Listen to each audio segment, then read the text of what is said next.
Bam! We are live and we are praying for Cantigumri, right? Let me just organize these things a little bit, do somewhat of an intro. Welcome along if this is your first time ever praying with us for Wales and 100 new churches to be planted across that fine, fair nation. My name's Sammy. I'm the pastor of Ammanford Evangelical Church, which you probably know something about, or me if you found this video. Otherwise, that's who we are, a little town in Wales, and we are prayerfully supporting and encouraging this 100.Cymru, and the vision really is to see revival across Wales, renewal, a return to what God has done in past generations in these fair lands, and the mechanism in part for that would be to see loads and loads of new churches planted in places and areas and communities and people groups that don't currently have the witness of God's people, his church. So we pray for 100 churches to be planted across Wales, many of which have already been planted. By no means all of them. I don't even think close to half of them. But that is where we and God through his people is actually heading. It's been so encouraging the last 18 months, really, to see the snowball effect from what started with one or two churches being planted to tens of people preparing to go out, plant their flag in the ground, and to share Jesus with people. So head over to 100.Cymru if you want to know more about the vision, whys and wherefores. Go there as well. There is a Day for Wales coming at the end of February, a big gathering of God's people in Wales to pray for and seek him and praise him for what he has already been doing. So you can go along and you can find that. Now, what we do is we jump on. It's only 15 minutes. We're going to be praying. But before we pray, we look to God's word to kind of, we know we want to be praying about church planting in Wales, God's kingdom come, people being saved.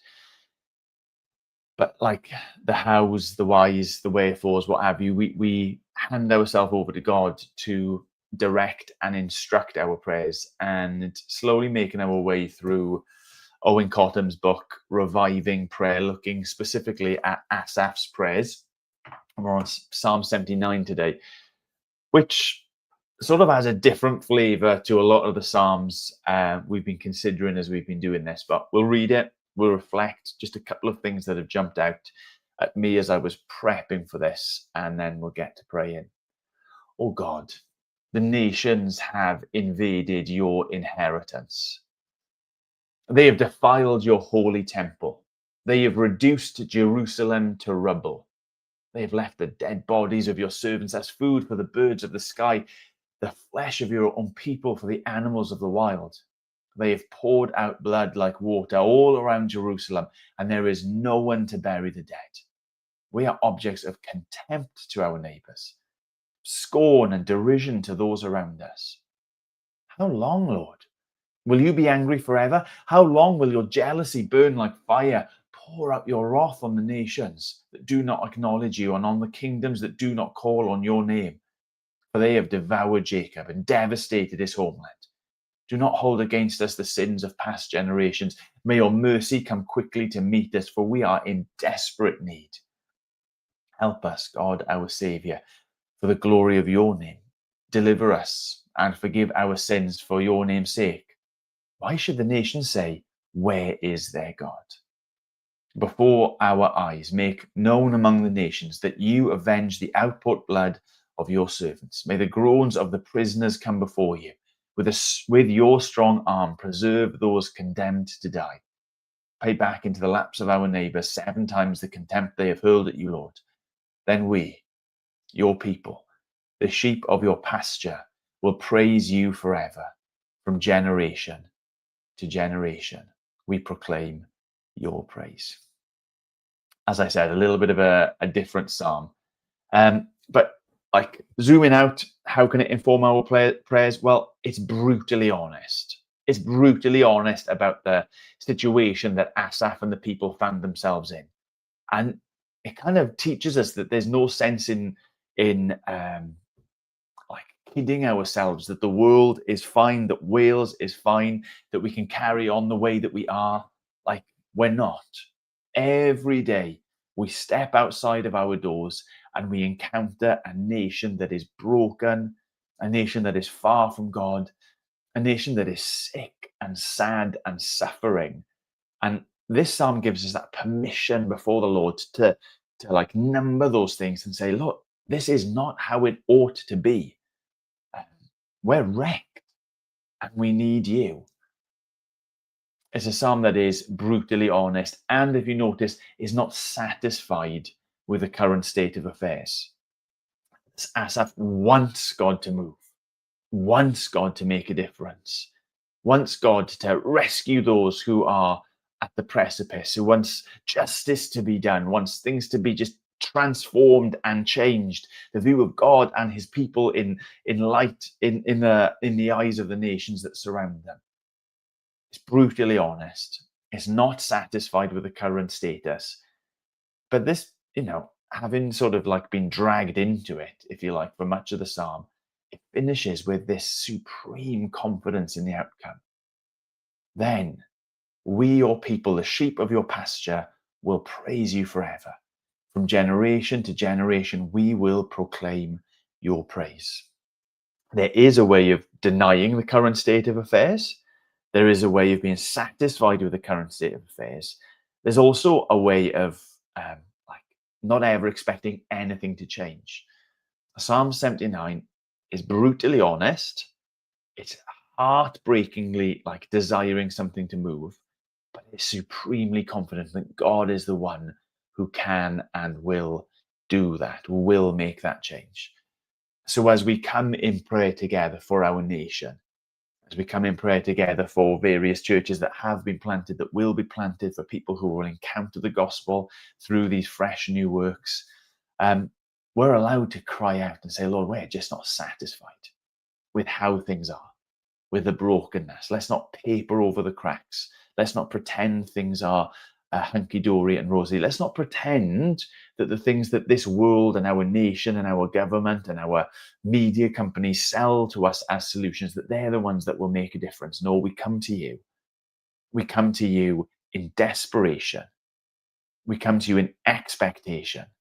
We come to you, Lord, with just confidence that what we pray for is what you desire, and what you desire, you will ensure comes to pass. So that being said, let's spend some time now praying for County Gymru.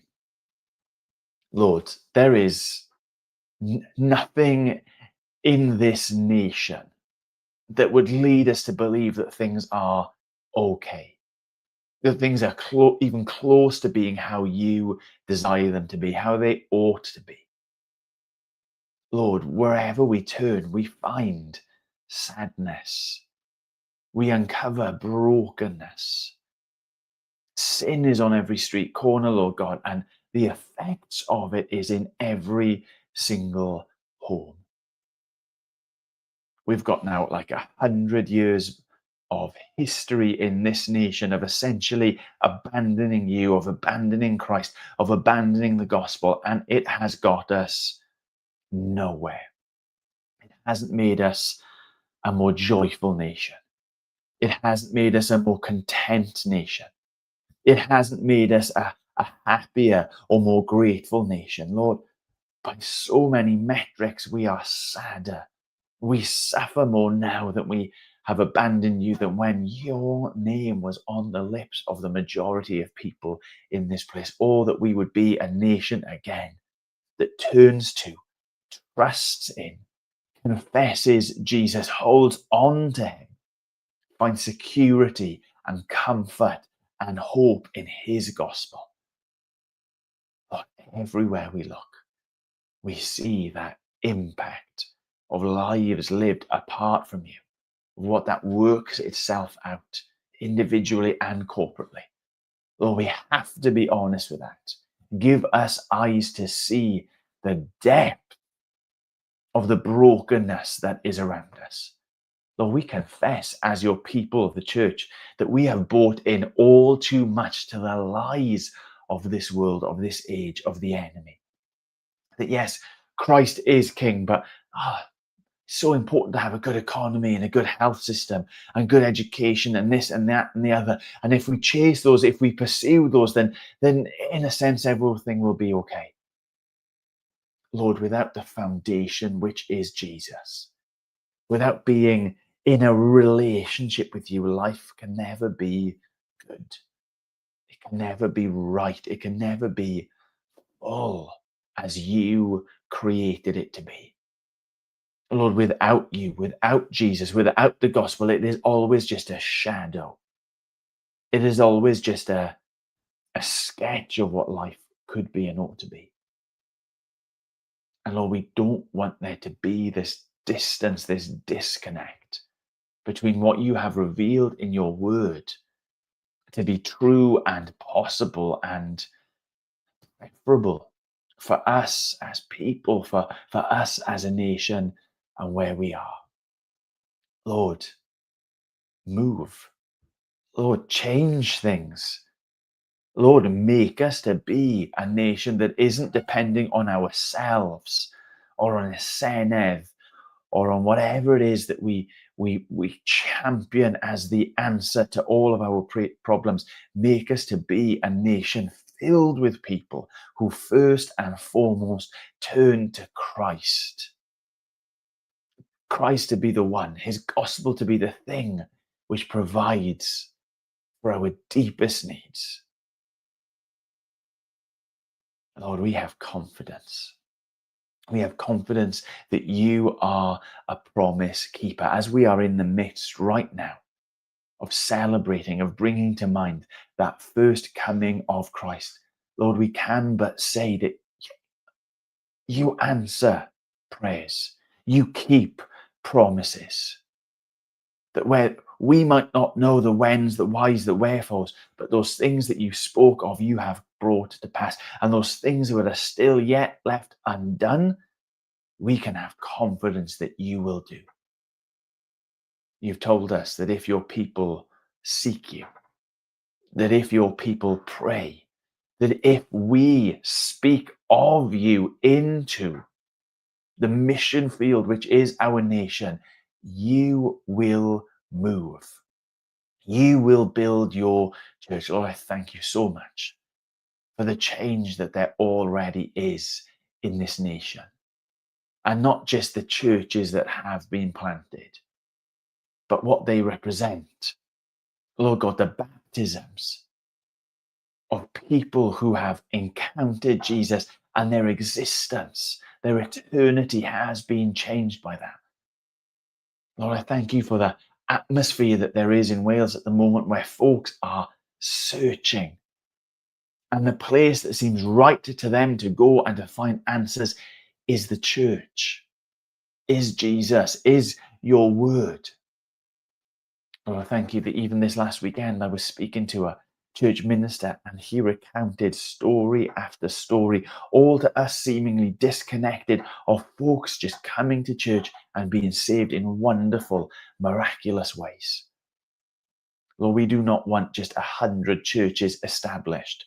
We want thousands. We want millions of lives to be affected and changed. That's what it is, Lord, for a nation to be changed for you, for revival, for renewing, for the revitalizing of your glory and your kingdom in this place.